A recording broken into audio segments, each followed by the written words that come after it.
যশোরে জমে উঠেছে মৌসুমি ফলের বেচাকেনা। আম, লিচু ও জাম সহ বিভিন্ন দেশীয় ফলে এখন সরগরম বাজার। ব্যবসায়ীরা বলছেন বাজারে ফলের সরবরাহ ভালো, তবে দাম নিয়ে অসন্তোষ রয়েছে ক্রেতাদের মধ্যে। কৃষি বিভাগ বলছে এবছর স্থানীয় ফলের উৎপাদন ও সরবরাহ দুটোই বেড়েছে। যশোর প্রতিনিধি বুলবুল শহীদ খান হিমেলের পাঠানো তথ্যচিত্রে ডেস্ক রিপোর্টে বিস্তারিত। জমে উঠেছে যশোরে মৌসুমি ফলের বাজার। ক্রেতা বিক্রেতার হাত ডাকে জমজমাট ফলের বাজার। সকাল থেকে আম, লিচু, জাম সহ নানা ধরনের দেশীয় ফল কিনতে দোকানে ভিড় করছেন ক্রেতা। ব্যবসায়ীরা বলছেন বাজারে প্রকারভেদে ৩০০ থেকে ৭০০ টাকায় বিক্রি হচ্ছে লিচু।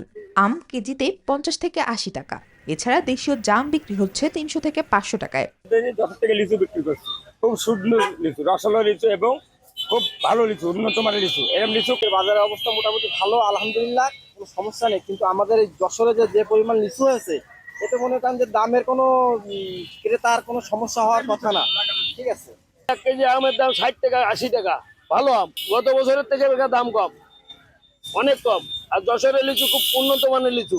তবে দাম নিয়ে অসন্তোষ প্রকাশ করছেন অনেক ক্রেতা। ফলের অনেক সমাগম, তো সেই কারণে দেখা যাচ্ছে লিচুর দাম একটু বেশি মনে হচ্ছে। লিচু নিচ্ছি 320 টাকা, কৃষকের এতে লস। কৃষি বিভাগের তথ্য অনুযায়ী জেলায় এবছর লিচুর উৎপাদন হয়েছে ৬,৫২০ মেট্রিক টন এবং আমের উৎপাদন ৬৪,০৩২ metric ton. Desk report, news 24।